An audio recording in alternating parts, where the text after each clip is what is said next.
excited to start our meeting. The City of Las Vegas Citizen Advisory Committee to the Las Vegas Redevelopment Agency, City Hall, 495 South Main Street.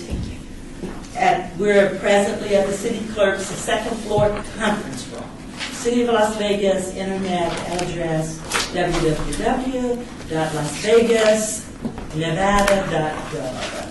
Our agenda is as follows. This is December 5th, 2016, and we're meeting at 4 o'clock, and we have a quorum. All right, then we'll keep going.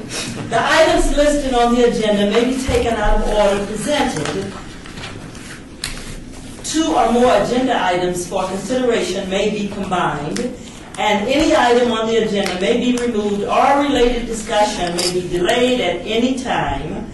Backup material for the agenda may be obtained from Luann Holmes, a city clerk at the city clerk's office at 495 South Main Street, second floor, or on the city's web page at www.lasvegasnevada.gov. We are calling the meeting to order. We don't get an agenda approval.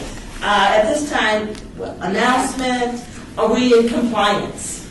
Yes, we are. We are in compliance. At this time, we'll have roll call. Chair Mathis? Present. Vice Chair Mack? Here. Member Zarowski? Present. Member Kovacs? Present. Member Sylvain? Present.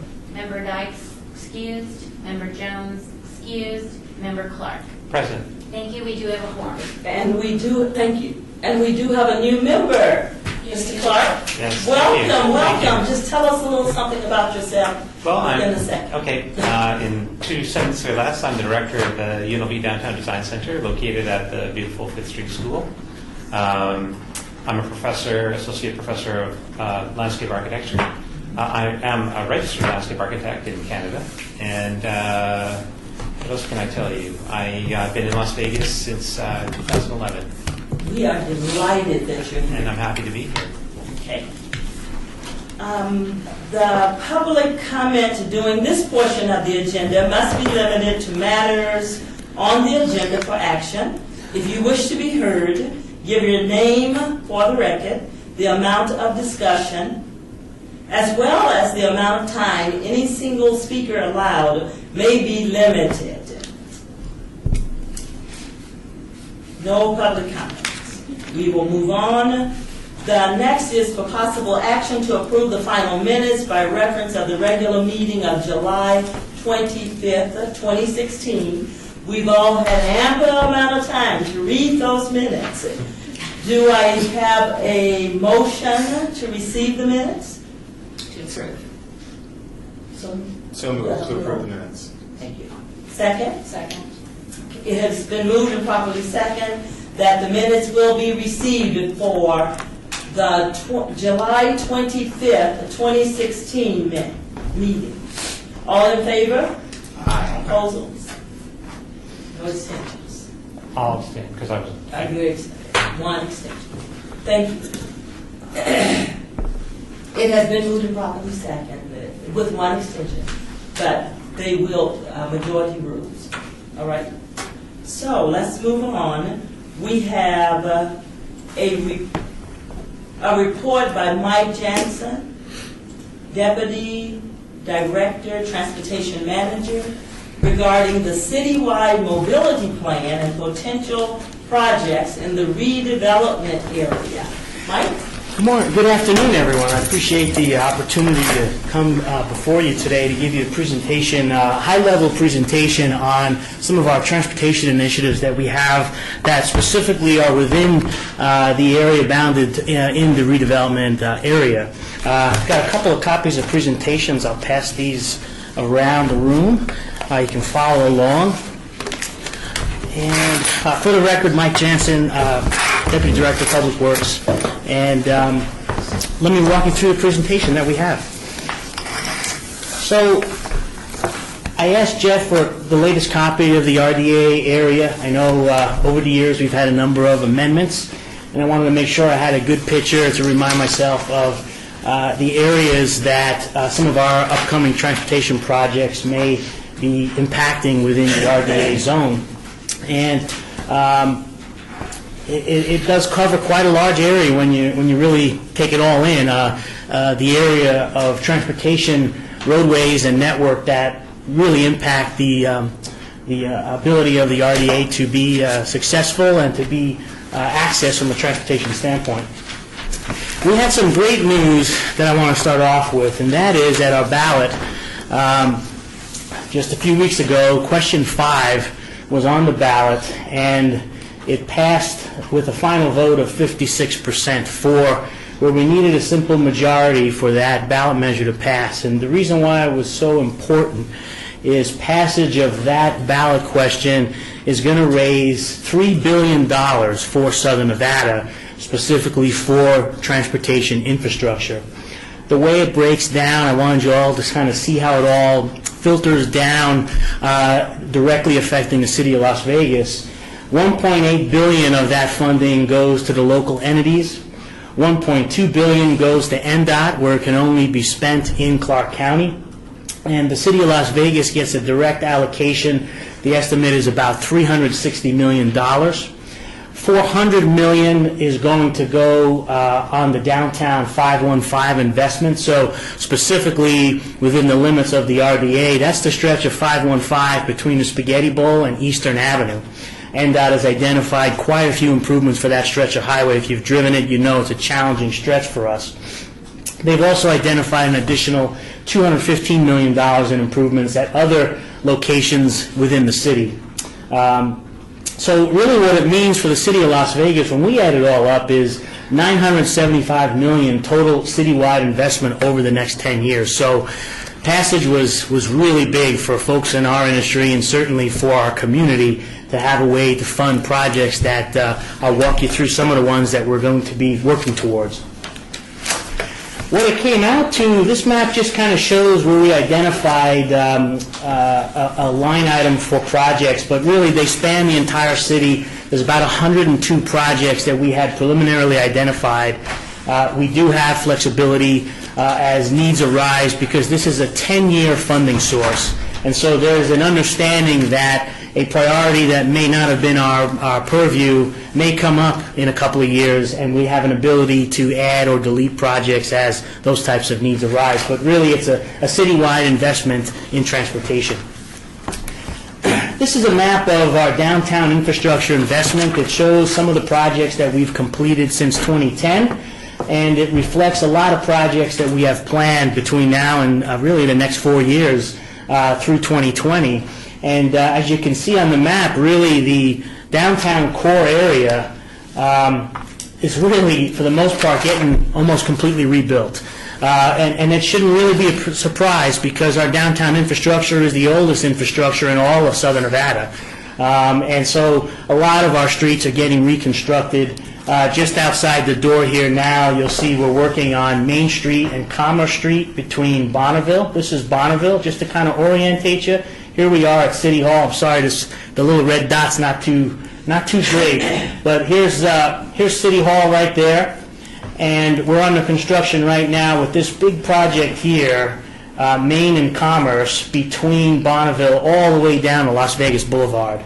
That project will be going on for about 18 months before it's completed.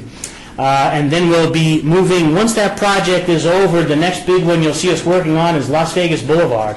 And we'll be working on the stretch from Washington all the way down to Sahara. Really that whole stretch right through the heart of downtown. And because it's a north-south street, we can't do any work on that road until we're done with Main Commerce so that we have that north-south street completely open to traffic before we start impacting the other road. But again, just to kind of look at that area, it's a huge amount of investment in the transportation system for downtown. A project I wanted to make note of, and the lighting came in a little bit high, but this is a new connection that we're going to make that's going to link Symphony Park. So again, just to kind of orientate yourself, here's the Smith Center. It's right over here. This is the railroad tracks. And today, if you're trying to go between the Symphony Park site, and there's the big exhibit there, Symphony Park, if you're trying to go between the Symphony Park site and the rest of downtown, you have the Ogden Underpass and you have the Bonneville Underpass. And what we've always looked to try to do was put in an additional crossing to accommodate all modes of traffic. This would be a crossing that extends Symphony Park, the actual street that runs adjacent to Smith Center, would come over the railroad tracks, it would come across to Main Street, and it would connect right here at Lewis Avenue, basically right outside the door of City Hall. And what that'll do is it allows another road to get in and out of downtown.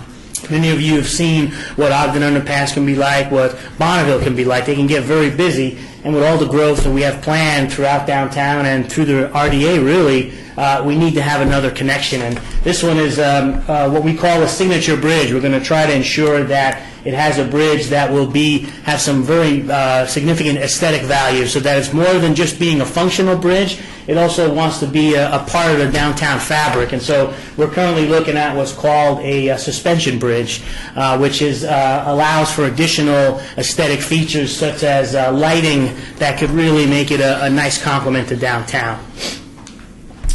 Another important piece of our connections is connecting more folks to downtown. And this is a picture of the Spaghetti Bowl we're all familiar with. This is the section of 515 through downtown.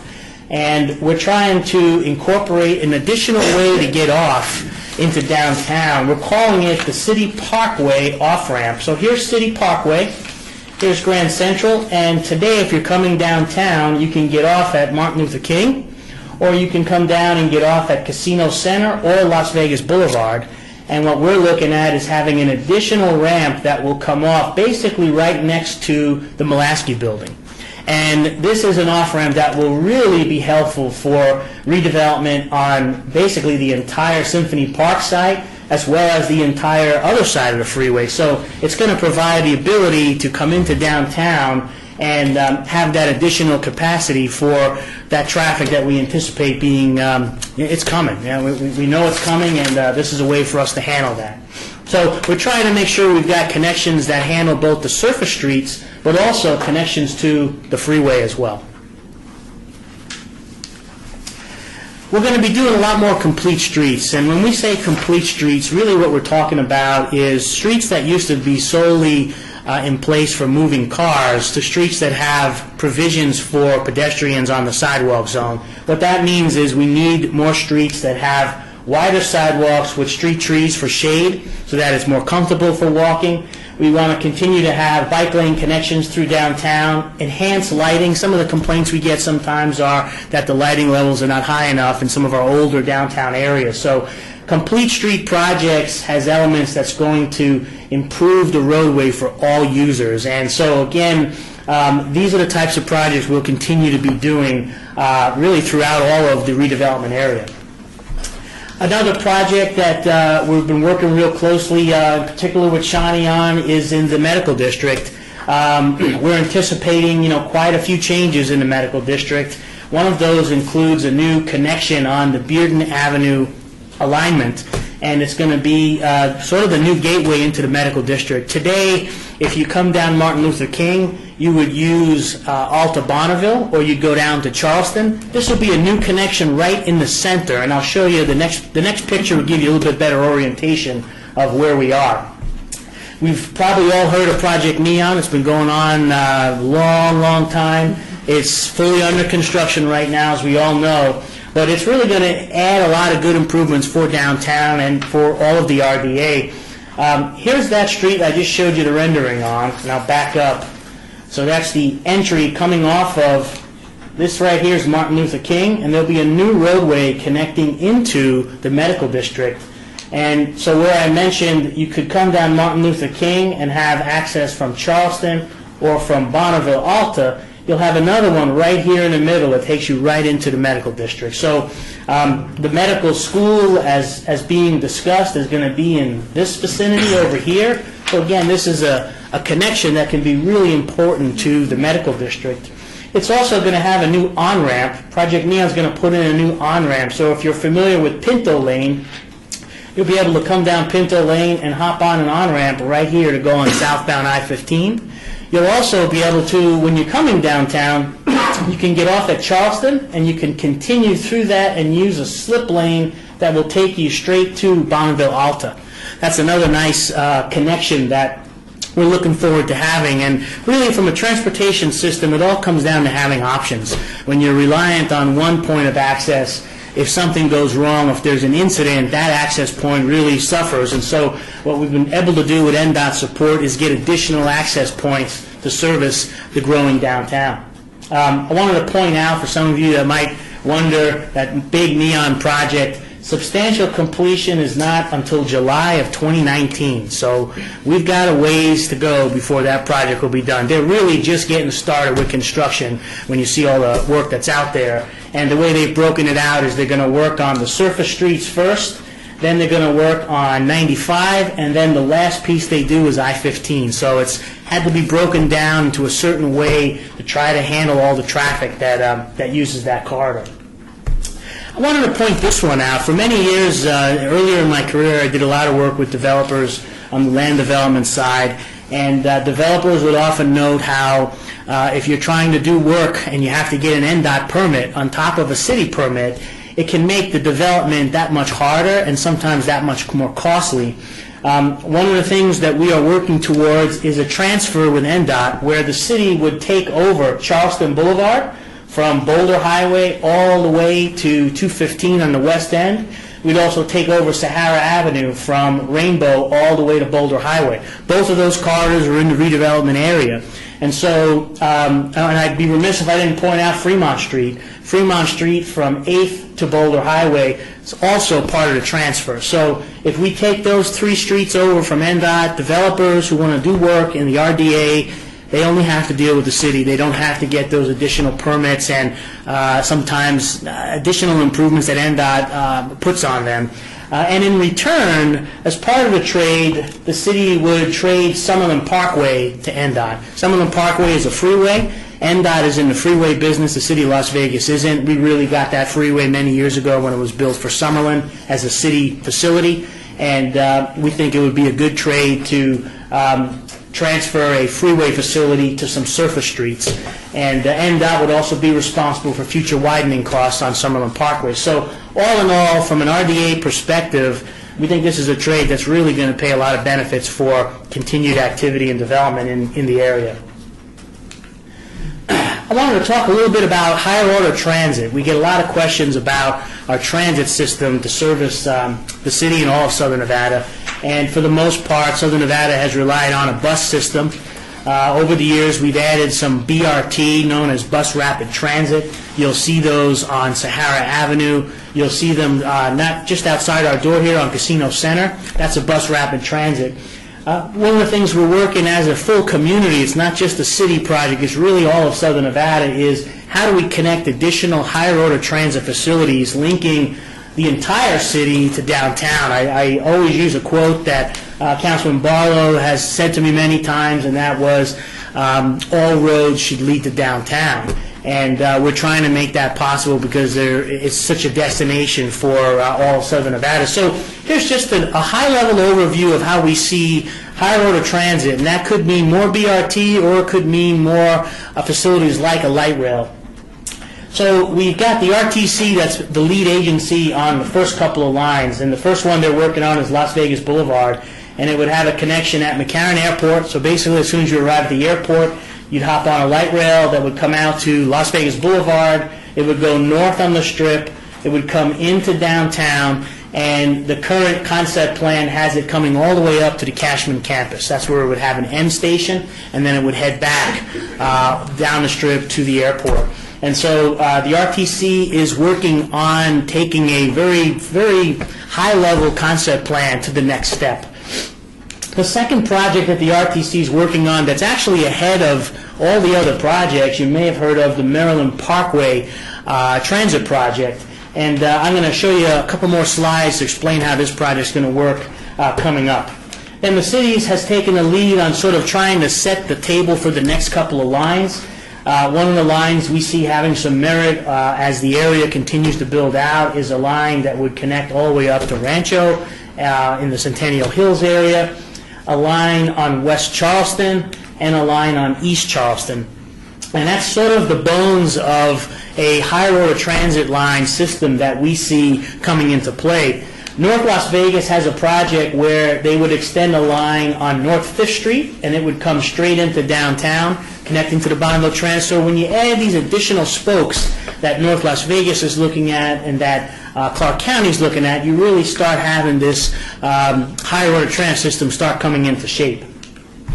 Let me talk a little bit about Maryland Parkway. So Maryland Parkway is already in the environmental stage. What that means is the RTC is very close to submitting a environmental assessment to the Federal Transit Administration, and they're doing that because they're seeking federal funds to pay for a portion of this project. The project would go from the airport, it would come up Maryland, have a primary station at UNLV's main campus, it would hit the Sunrise Medical Center area, it would come into downtown, it would service the Bonneville Transit Center, and then the latest change that we were able to work with the RTC on is it's going to continue out to the UNLV Medical Campus as well, and I'll show you a little aerial of what that looks like. Let's see if this one works. So here's just to orientate you a little, trying to fit the downtown on one aerial gets a little tricky. So I've tilted it to where, here's Maryland Parkway, north is towards Shawnee, and south is towards that wall. So you can envision the Maryland Parkway Urban Light Rail project will be coming north. Here's Circle Park. It'll be coming north on Maryland Parkway. Today, Maryland and 13th Street is where we have a couplet where it's split. So it'll continue up Maryland. Then it will head west on Carson Avenue to service all of the Fremont Street area. And then it'll come down Casino Center where we already have center running transit lanes. It'll share those lanes with the BRT system. It'll have a station at the Bonneville Transit Center, and then it'll head west on Alta Bonneville, and it'll loop around the medical district using Tonopah and Shadow. And so being able to link the medical school where Steve works, the downtown design center is also a block away from where this line will be, and then also UNLV's main campus. To us, that is a pretty great connection to bring students throughout our whole area, and really just to provide folks an alternative way of getting around instead of having to hop in their car. This would be a high service, meaning they would come every 10 minutes, 10, 12 minutes, there'd be a rail vehicle coming, so it can be very, very convenient for folks who want an option to having to drive. So it's a project we're very interested in, but I have to caution you, these projects take a long time. The latest estimate from RTC is they're going to be submitting that environmental document soon. If the environmental document gets approved, then they go into the full-blown design of the project, and if all the funding comes into play, construction would start in 2020. So we're not talking about a project that you're going to see tomorrow, but it's the type of project that you have to do a lot of advanced planning to make it to become a reality. I want to show you, I mentioned Charleston Boulevard. Again, it's in the heart of the RDA zone. Here's a picture of Charleston Boulevard today adjacent to UMC. You can see it's not a very attractive street. There's really no greenery on it except for a few weeds. The sidewalks are very, very narrow, not the most comfortable area to walk. It's a big, big, wide road. And what we see is a light rail project with a complete street treatment could change it to where we'd have wider sidewalks, street trees, we'd have center running light rail, we'd maintain the lanes that are necessary for traffic, we'd have a bike mode, and really transform the look and feel of Charleston. Part of that plan requires us to take it over from NDOT because with NDOT controlling the road, we have a whole lot less more flexibility on what we can do. But this is, again, a high-level vision. This project hasn't started design. We've just mainly been trying to vision how it could transform a corridor if we could make it become a reality. All the things we're talking about here today, these are all included in our citywide mobility master plan. City Council approved that plan back on May 18th, and really it's a collection of projects all over the city. It's a 20-year plan of transportation investments. It's going to allow us what we like to call support development of a balanced transportation network for the entire city. And it's phased over 20 years, totals an investment on the transportation roadway side of $1.3 billion, excludes $1.9 billion, which is for those major transit projects that I talked about. every community that has invested in major transit projects has had a dedicated funding source to fund them. This last ballot initiative, LA passed a huge question to raise money for light rail facilities. Seattle did, quite a few cities did, and it's only through that dedicated funding source that these projects can become a reality, because they're very expensive projects. So what do we think is going to happen going forward? The RTC is about to start what they call the high-capacity transit plan for all of Southern Nevada. It's going to include many of the lines that we talked about here. It's going to look at everywhere in the valley. And I believe in a couple of years they'll be approaching the voters with a question, quite possibly to raise the sales tax half a cent to invest in light rail transit facilities, because without that we can try to get funds from the federal government, but they rarely ever will pay the full cost, and so you have to have local funds. And so that's where we're headed on the transit side. I want to make sure you had a good picture of how that all comes into play. I have a link here if you want to look at the plan a little bit more in depth. It's at www.mobilitymasterplan.vegas. Again, this was adopted by City Council in May, and I'd be happy to answer any questions you might have. All roads lead to downtown. Yes. Go ahead. Well, question, Mark Sylvain. I enjoyed the presentation. It's very exciting. Tell me so that I didn't quite hear, or maybe I don't understand as well, but when you say, so NDOT, for changes on Charleston, or properties on Charleston, you need an NDOT approval. Is that, and then you said you guys are considering trading Charleston and Sahara for Summerlin Parkway, so they would be responsible. Has that occurred already, or that's something that's in the works? That's in the works. And so where we're at right now is we're putting all of the parameters together. For example, there's a number of bridge structures on Summerlin Parkway that we have to work out the details. There's drainage structures, a lot of little details, but the high-level concept that NDOT has endorsed is Summerlin Parkway, they take over. They take with it the long-term liability of widening that facility. Summerlin Parkway is planned ultimately for 8 lanes. Today there's only 4 lanes out there. And so when you look at Summerlin West, if you go Summerlin Parkway all the way to where it ends today, there's about 20,000 homes that are still entitled in Summerlin West. And so when all those are built out, that facility will have to be widened from 4 to 8 lanes. And so as part of this transfer, NDOT takes on that obligation of all future widening of Summerlin Parkway, and we would take on the maintenance responsibility of Charleston, Sahara, and that little piece of Fremont that we don't currently operate. That would make so my business is on Charleston, but I mean, to me that's highly appealing, because when I've tried to deal with NDOT, I've had that exact problem you're talking about. Is you get an open-ended, you don't really get immediate resolution to your questions. Yeah, we see it as just a win-win for the RDA, just because instead of having an additional agency to deal with, and many times we've worked, when we do a project, we have to get NDOT permits as just the city ourselves, and they can be very reasonable, but I know from a development side where time is of essence, sometimes that extra permit or that extra approval from NDOT can be a make or break on financing a project, because those windows sometimes close very fast. And so what we heard from the development community was we would totally support if the city took control of streets like this, so that we would only have to come deal with you. Members Ross, I have 3 quick questions. The light rail, is it equitable to the one in Phoenix? The one in Phoenix that has been built, in some ways it's similar, where that line for the most part was built on a street like Charleston, where they took a 6-lane arterial and they retrofitted it to fit the light rail in the center of the street. Their line does a lot of zigs and zags. For us, Charleston is a true east-west. And so really it's linking everyone who's on that east-west corridor and bringing them to a transfer point at the Bonneville Transit Center. But in many ways it would be a light rail system similar to that, where it is in dedicated lanes, so that you can get the time savings. What you find pretty much anywhere across the country is if you want people to use transit, it has to be faster, it has to be more comfortable for them to give up their keys.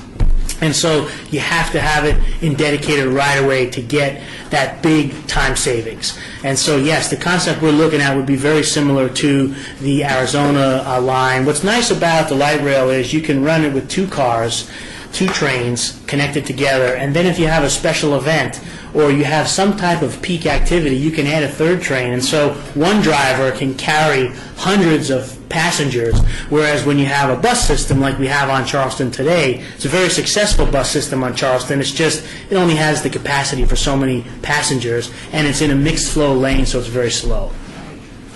Rapid from downtown to the airport, will it be a strict rapid, or will it pick up passengers on strict luggage, et cetera? For the Las Vegas Boulevard line? The Las Vegas Boulevard line is right now, they've looked at, high-level alternatives on how it might work. I think they see a lot of potential ridership by having stops at all the major hotels, but they also want to limit the total number of stops because each stop you add time to be able to go from point to point. Some communities, when they put together a light rail system, they'll have an express and a local, and so that's another option they could look at where, depending on where your destination is, let's say you pick it up at the airport, if you were one of those first few stops, you might take the local, or if you were going all the way downtown, you might say, I want to take the express. And so that's something that they're going to look at to see, is there a way to kind of provide both sides, because it's a real struggle. You have all the big hotels, everyone wants a stop, but each stop adds time, and so it's a balancing act, and an express versus a local is one way to try to manage that. Okay, last but not least, on Sahara, a part of it, eastbound by us, city owns one side, the county owns the other side. Will you be able to pick up both sides? Great question. So NDOT is not interested in just giving us the north side and then still being stuck with the south side. So while we're negotiating a transfer with NDOT, Clark County Public Works is also negotiating a transfer where they would give NDOT Clark County 215 Beltway, and they take over Tropicana, Flamingo, and their piece of Sahara. So we're actually all at the table together because it's not really a win-win for NDOT unless they can get rid of all of Sahara. And so, yeah, that's exactly what NDOT brought up. They actually wanted us to take some other roads because they were worried that the county wouldn't be willing to do that. But as it so happens, they were also sitting at the table. So I think it's going to happen. That's great, thank you. A couple questions, Member Kovacs. In terms of the shade options, I see a lot of these mock-ups and new requirements for parking lots, and they all involve big bushy trees that are supposed to provide shade. And it just reminds me that we are in a historic drought in the middle of the desert. Where's the water going to come from for all these trees? And have people looked at alternative shade options? Yeah, that's a great question. I've seen a number of projects that the city has done where they've added trees, and some of them have trees that are low water usage, such as I believe on Grand Central Parkway, where we have the center running transit lanes, we use the shoestring acacias.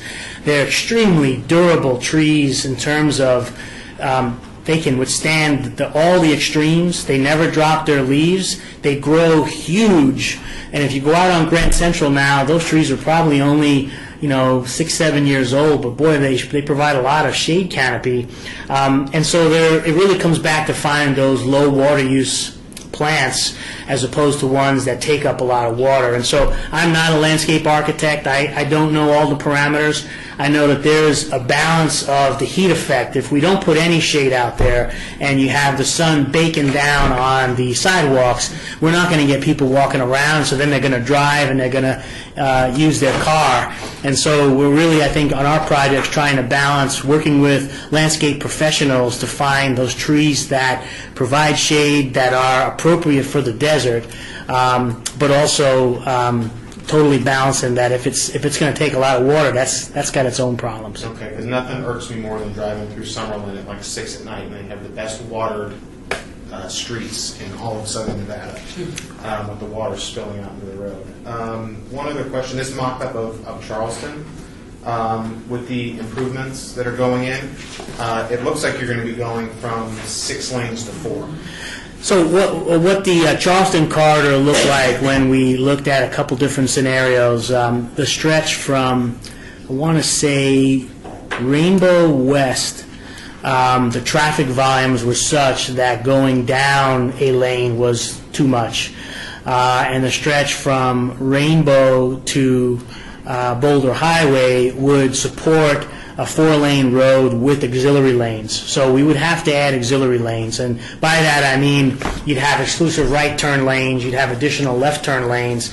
At a major intersection, the biggest challenge is trying to accommodate lefts and rights. And as you guys know, on Charleston today, the bus comes every 15 minutes. It's a very good bus route. It carries about 10, 12,000 passengers a day. But every 10 minutes, there's one blocking a travel lane.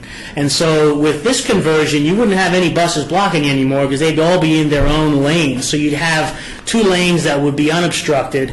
You'd have a wider bike lane area. And as we've seen on some of our corridors, when you have a bike lane, they help facilitate cars turning right in and out of a driveway.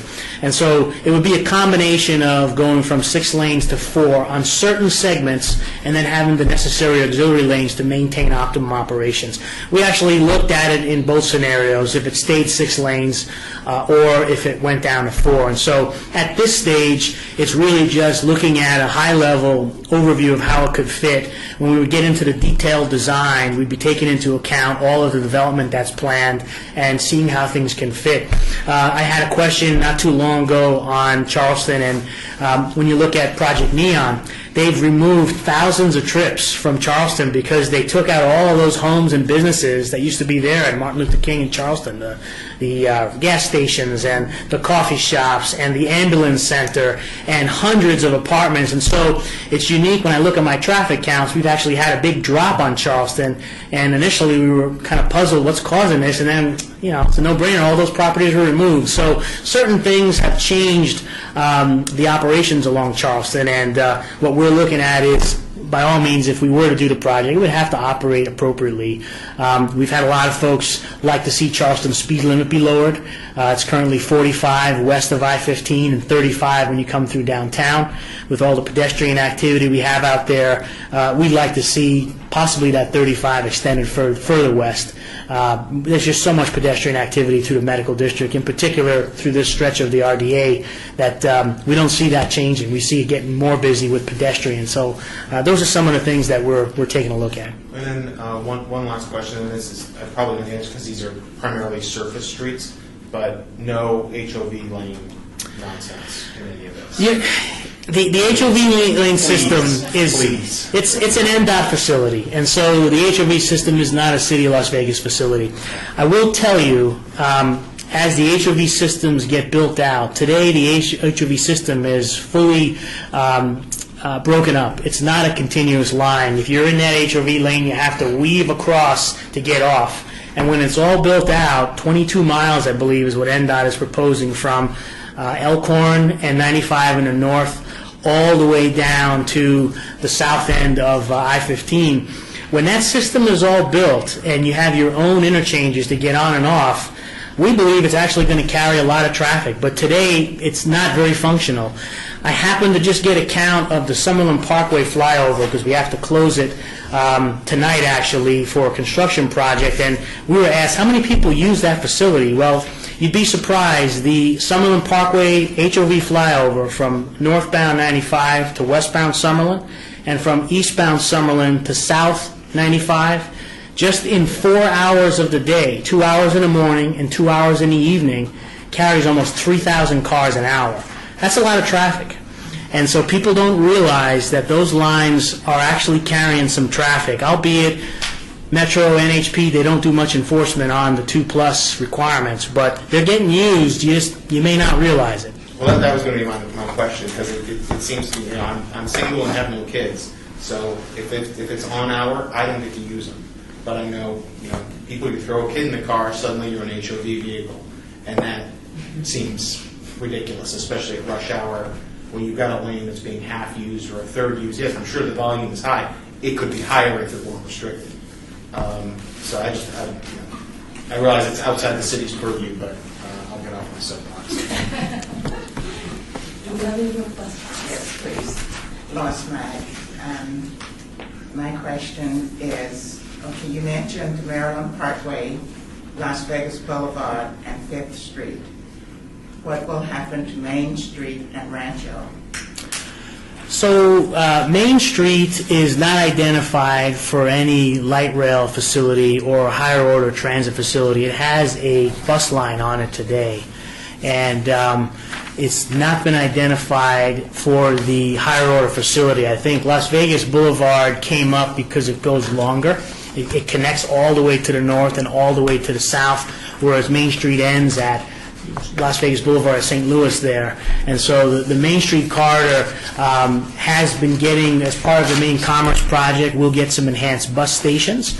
The stations that are out there today, they're not the most comfortable. They don't have much shade. They're not the most comfortable place to sit. I think we all agree if you're going to ride transit, you have to have a comfortable place to get on and off. And so that's one of the initiatives we have with all of our projects, is to make the transit stops much more comfortable for the user. And then you mentioned Rancho. Rancho is a corridor, many years ago, was identified as a transit opportunity corridor because it's a very wide right-of-way. I want to say Rancho has something like 130 feet of right-of-way. And so the stretch from US 95 all the way north has a lot of room to do something. And there is a transit line out there today. There's a bus line. It's not a high-frequency line. It runs every 30 minutes. And so as you look at the Rancho corridor, there's a lot of vacant chunks of land on Rancho. And so our analysis shows that if the right development comes in there, it can be very supportive to transit usage. And so we'd like to see a Rancho project that completes the street. If you go up and down Rancho, there's stretches where there's no sidewalk, there's stretches where there's no street lights, and so it's a very important corridor just from a transportation perspective, and we think you could also gain some benefit if it also had a better transit line. So it's certainly an important corridor to us, and that's why we had it on our master plan, that Rancho just has a lot of opportunities that we'd like to see realized. Thank you. Deputy Director Jansen, thank you for your report. Thorough report. Very good. At this time, I just wanted to acknowledge that our member Asha Jones joined us. So we wanted to say thank you for being here, Asha.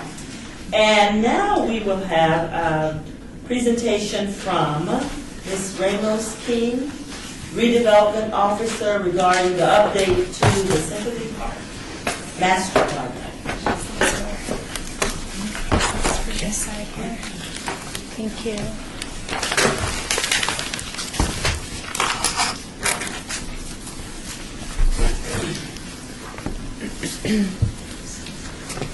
Well, good afternoon. Oh, are we? I'm sorry, could I just ask if you took your oath before you came in? Did they have you take your oath? You need to have you take an oath. So let me.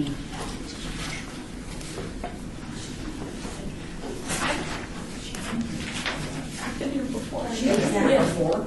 I've been in, But you didn't take your oath, correct? I was told you did not. I don't think it's. Okay. Let me just step out and grab them and get someone. Madam Chair, can you call the meeting in recess? Oh. Just so we can. At this time, we'll recess for about very, very short time.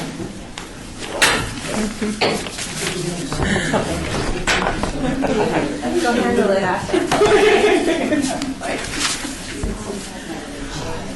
Yeah, I made everyone got it. I want to learn something. Do you? I learned so much from your presentation. You're such a good I presenter. think that's a big You're stuff. very Man, that comprehensive. question, $3 billion. It's huge. Yeah, Mike, that was great. I pieced together a bunch of projects that I kind of heard about, but Yeah. yeah, that was great. The 5 key things, like the Symphony Park overpass. That one was one I did. That's a big one. That's a big one. Yeah, and it's hard for us to justify the extra. It's hard for us to justify the extra cost to make it a beyond just a functional bridge, to make it something that's signature for downtown. Yes. And so that's what we're working through now. We could build a functional bridge, let's say $30 million, but if we want to do a cable-stayed bridge that is sort of a place where people want to come and take a photo, Yeah. destination, Destination. it's a lot more money. Yeah. Yeah, that was great. Thank you. Thank you very much. We're back in session. Okay. And Are we back? Yes. Thank you. Of course. Thank you, Madam Chair and Citizens Advisory Committee. For the record, Adrena Ramos-King, Redevelopment Officer with the Economic and Urban Development Department. This afternoon, I have the pleasure of providing an update on Symphony Park for all of our planned developments that we have underway on the 61 acres. Economic and Urban Development is taking a proactive and strategic approach with our marketing of available parcels in Symphony Park. The market is turning around, and we would like to be primed and ready with pad-ready sites to take advantage of this cycle. The first slide here on your handout is an overview of Symphony Park. I'll begin with a description of Parcel B. The piece in the center that's outlined in green will be a city-funded parking garage, approximately 950 spaces, parking garage located in the center of the parcel, strategically to incentivize development on the north and south pieces of Parcel B. We'll have approximately 1.6 acre piece on the north here, which our department is looking for a hotel. And we'll have approximately 1.2 acre piece on the south here, which we would be very happy to receive a medical office use on that portion of the parcel. Parcels JK here on your map are under an option with Cleveland Clinic until 2019. So that means that the City of Las Vegas can bring to Cleveland Clinic a ready development agreement that we would take to council, and Cleveland Clinic has 30 days to decide whether or not to exercise their option of closing escrow on this parcel and building their planned development, or allowing the city to go forward with a new development partner. Parcel L here was the former Citra development site that had been under contract for a few years. That Citra agreement has been terminated, and the litigation has been settled, so that site is free and clear.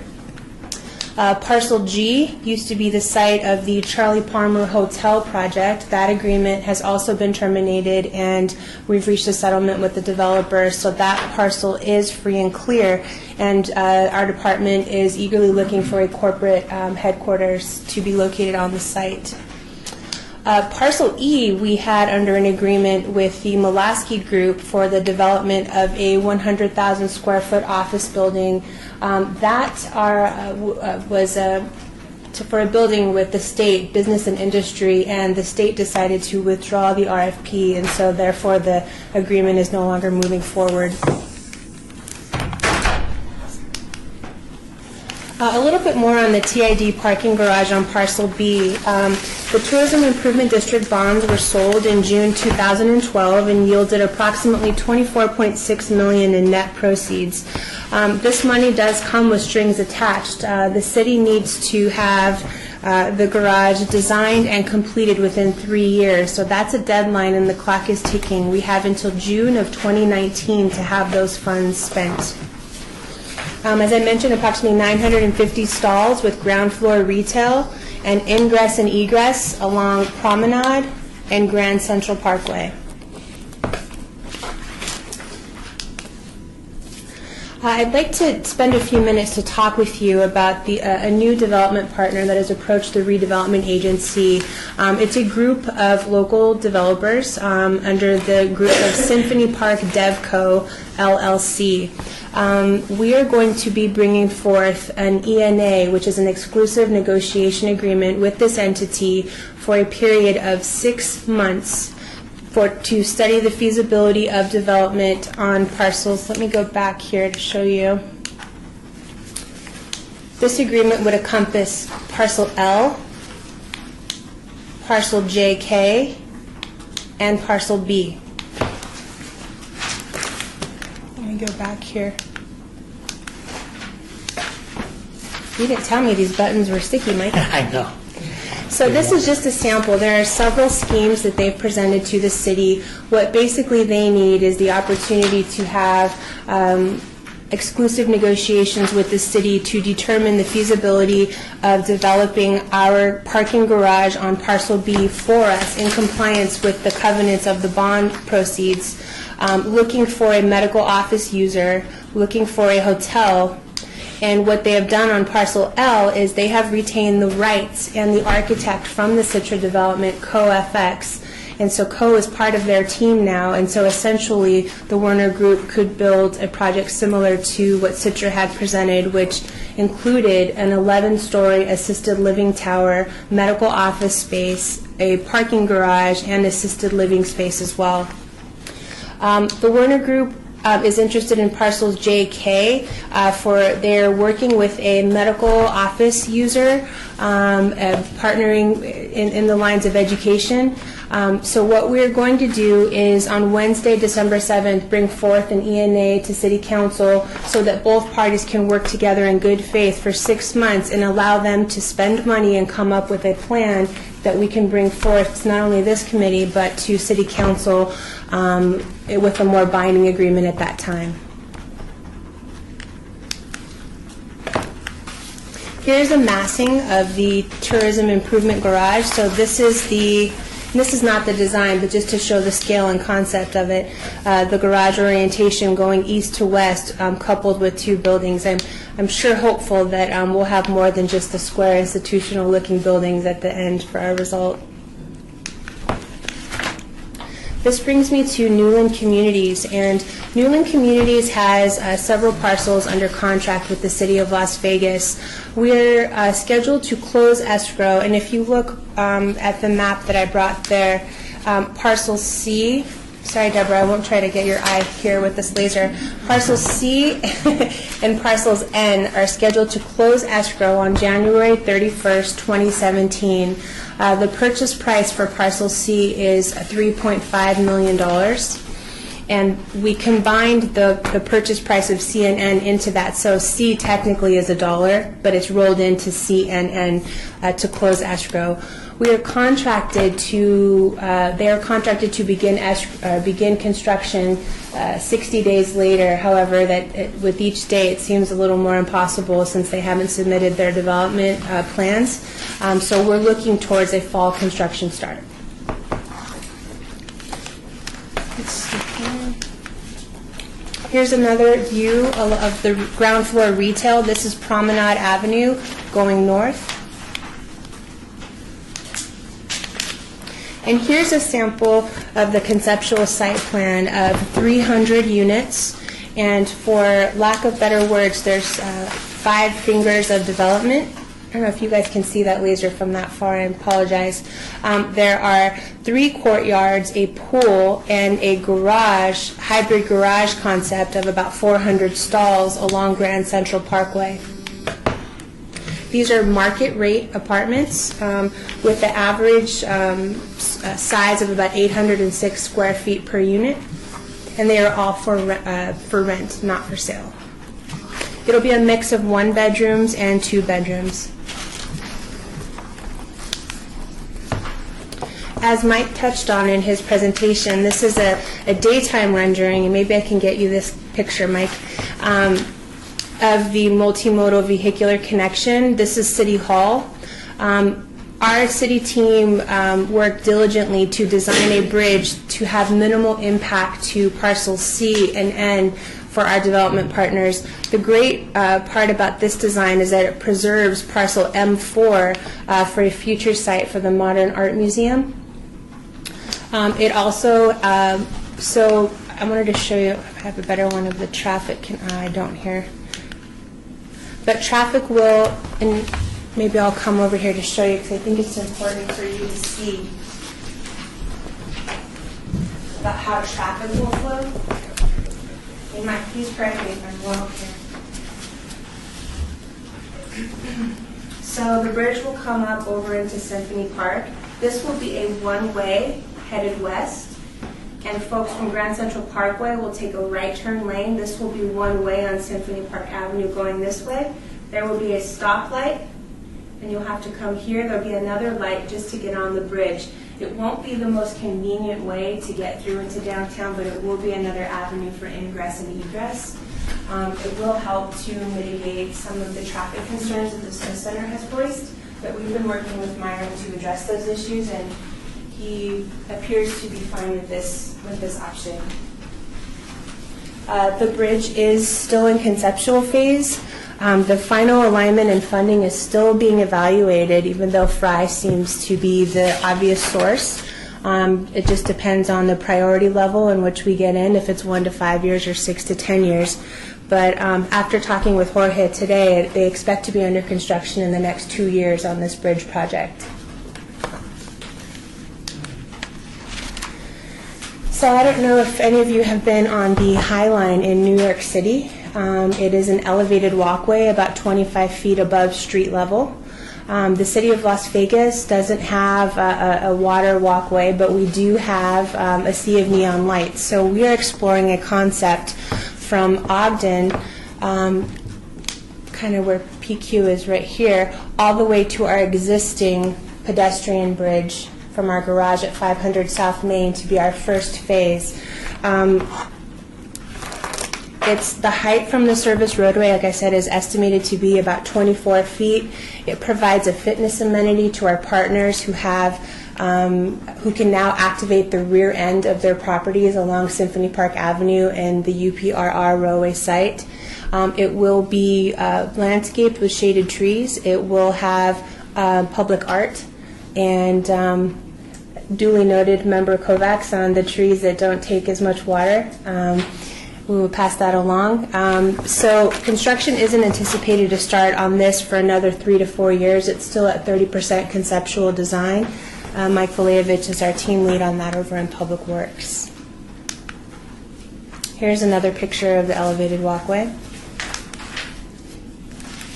And I'll touch on the Symphony Park Modern Art Museum. The city has a memorandum of understanding with the Modern Art Museum group to build a museum somewhere in Symphony Park. Katie O'Neill is heading that effort. They're well underway with their fundraising. In August, they exceeded their first milestone and raised just under $1.5 million in firm and binding commitments.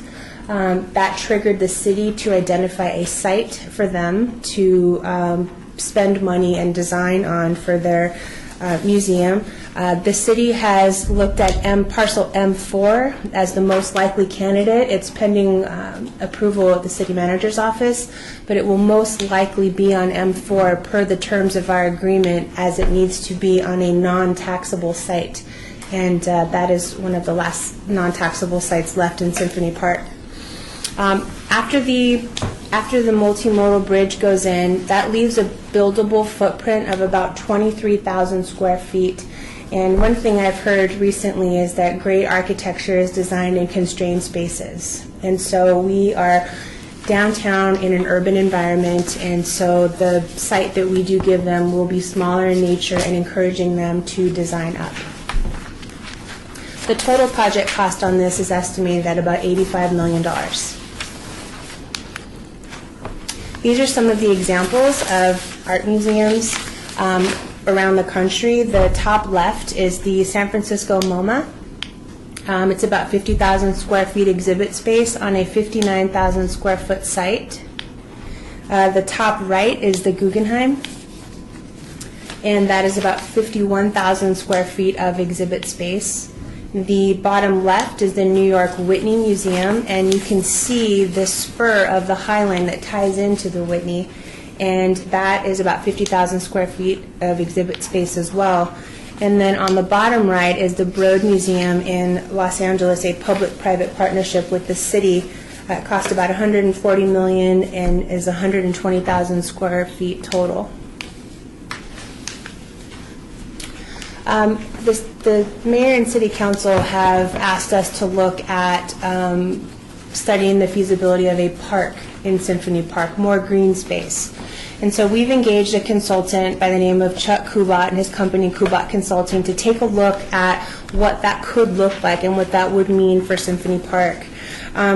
He looked at, and this map here is to scale, so the Central Park in Portland up here is about 4.14 acres. This is Liberty Park in Phoenix, 4.6 acres.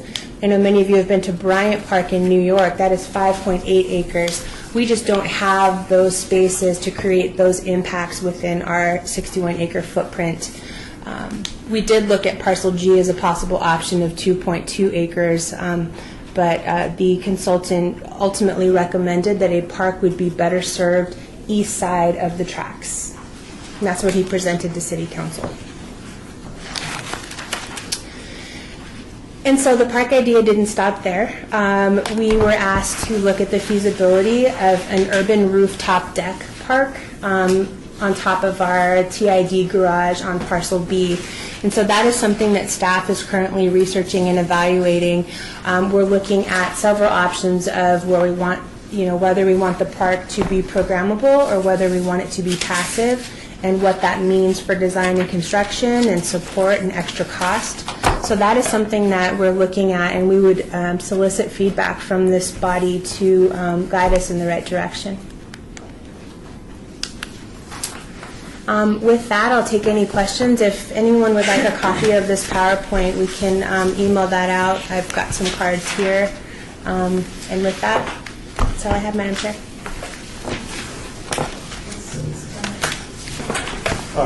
Member Sylvan,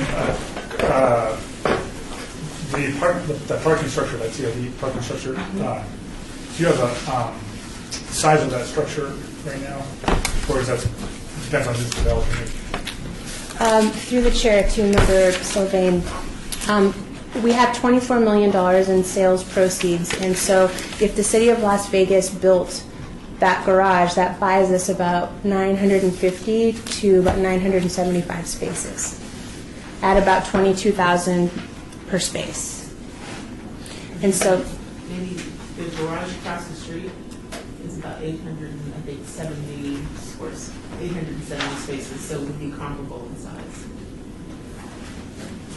So if you're looking at a rooftop deck on that, this square footage of a rooftop deck or a rooftop park, then did I understand that correctly?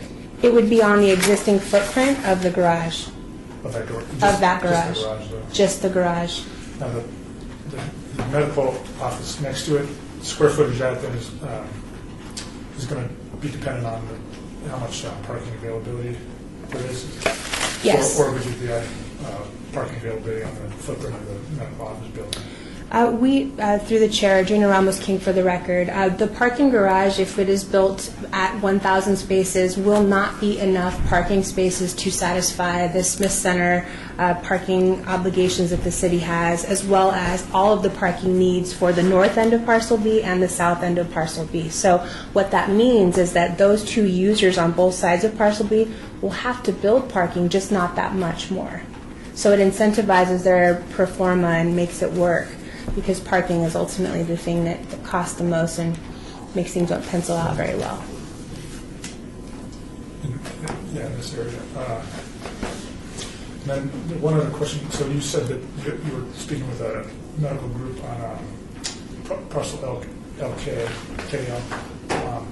That parcel is under contract with Cleveland Clinic still at this point in time until 2019. So if it's under contract, you're talking to another potential medical group. Drina Ramos King for the record. That's a great question. I'd like to clarify that. So Parcel JK is under an option agreement of sorts with Cleveland Clinic. And so they partner to develop Parcel A1 and own Parcel A2 just next to that. So their agreement is until 2019 with the City of Las Vegas. It is an option type. And Shawnee, please jump in if I'm wrong. The city can bring to them a development agreement that's ready to go to City Council. They would have 30 days from that moment to review that agreement and decide whether or not to proceed with the agreed upon purchase price and project that they have on that site. If they don't want to proceed with their own project, they can let the city go forward with another party.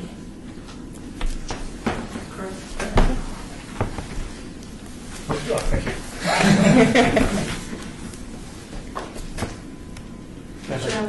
Member Clark. I'd like to have some questions. The massing in Scheme 1 aerial, how conceptual is that? Is that pretty accurate? Adrena Ramos-King for the record, that is just conceptual. What this 6-month period ENA with the Symphony Park Deco will do is allow them to go out, spend money on feasibility, environmental, locate their end users, and then bring all of that together with us as we negotiate disposition and development agreements per parcel. Okay, good, because I see a tower located right next to the landmark feature, and it would, I'd hate to see a tower overshadow the landmark feature of the Smith Center. So, but again, I understand this is conceptual. Yes. So, the other item, elevated walkway. Now, I know that a bit of a high line, as a landscape architect, I think part of the reason why the high line is successful is because it's a piece of existing infrastructure. So I know that the costs of infrastructure like this it's an expensive piece of infrastructure. So I guess my comment or my question is related to the as this thing snakes its way through the landscape, through the city, what's happening on the ground level? Because these structures can be kind of devastating to what's happening on the ground level. That's a great question. Adrena Ramos-King for the record.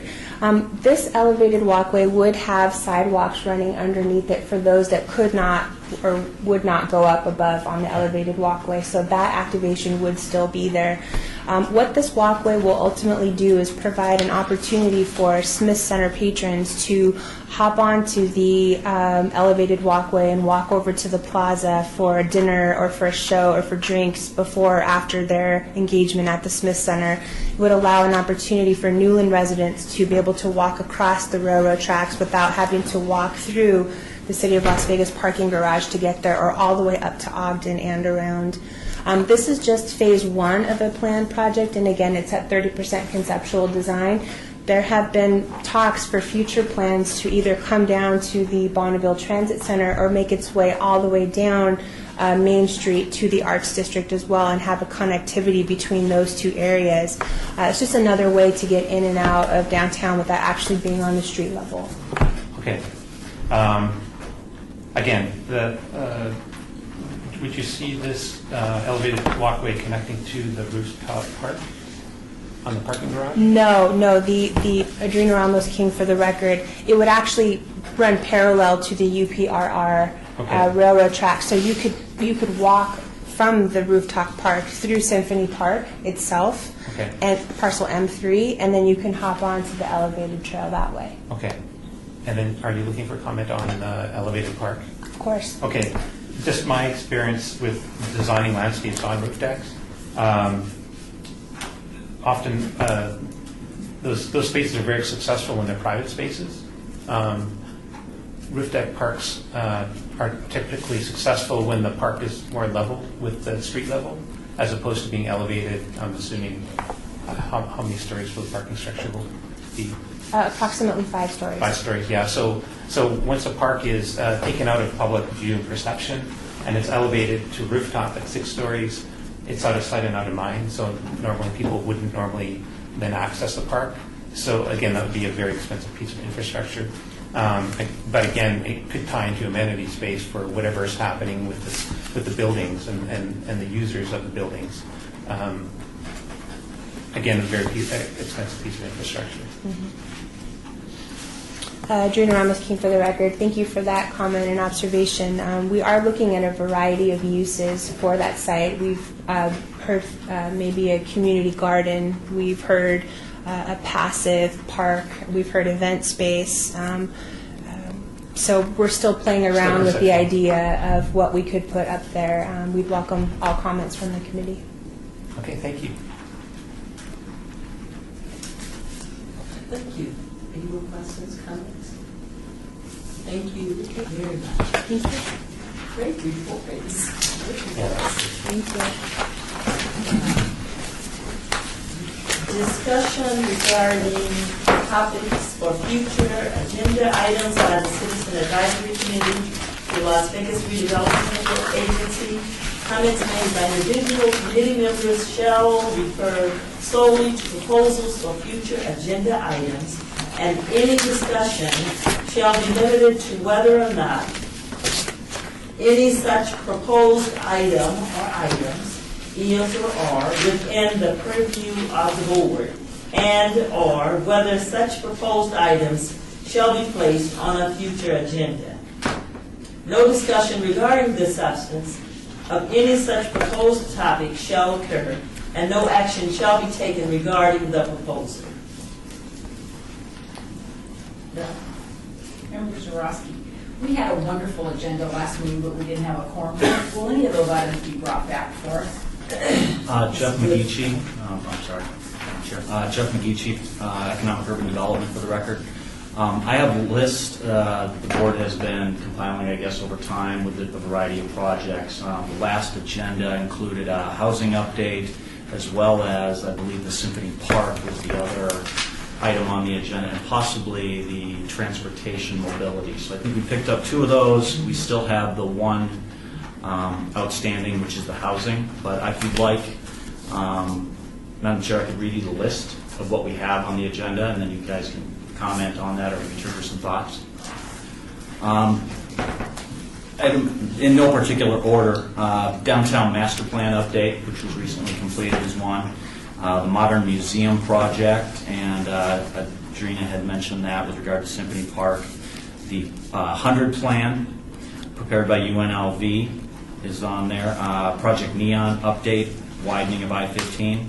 Arts District update, the housing update that I had mentioned previously, and then the business improvement district, proposed business improvement district that is being discussed. And that's on the list currently.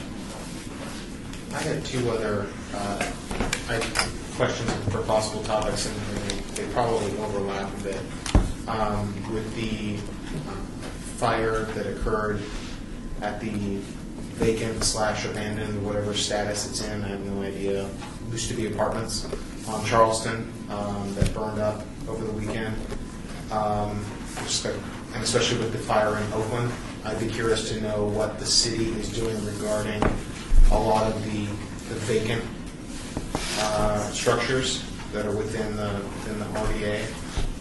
One, to prevent health and safety risks, but also to the extent that developers are there and have gotten development money and are not following through on their projects. What's being done to rectify that situation so that we don't have developments sitting there vacant for years? Are there bonds that would possibly require demolition if you're going to buy up a project and kick everybody out and then not do anything with it? At some point, that kind of stuff causes problems in the surrounding area. So I'd just be curious to know what the status of those kind of things are. Particularly, just to be clarified, if I may, Mr. Kovacs, redevelopment projects and their status ongoing in terms of the city's obligation to make sure that things are maintained. I'm actually more concerned with the developer's obligations. Okay. To what happens if the developer signs a contract, buys a property, gets redevelopment assistance in terms of funding or other waivers of requirements, those kind of things, and then pulls the plug. What are the consequences? What recourse does the city have to prevent those kind of stalled projects from sitting vacant for years and becoming either health and safety risks because squatters take over or something like that, where we've got people that could possibly be injured, and 2, just empty projects that aren't proceeding as everybody thought they would. Okay. So you're looking for us to maybe put together something to present to the board moving forward? I mean, we might be able to discuss. I don't think we're allowed to discuss it. We can't discuss it Discuss now. it now, but Gotcha. But we can bring future, so it looks like maybe a report on vacant and stalled development projects. What it sounds like to me. Thank you.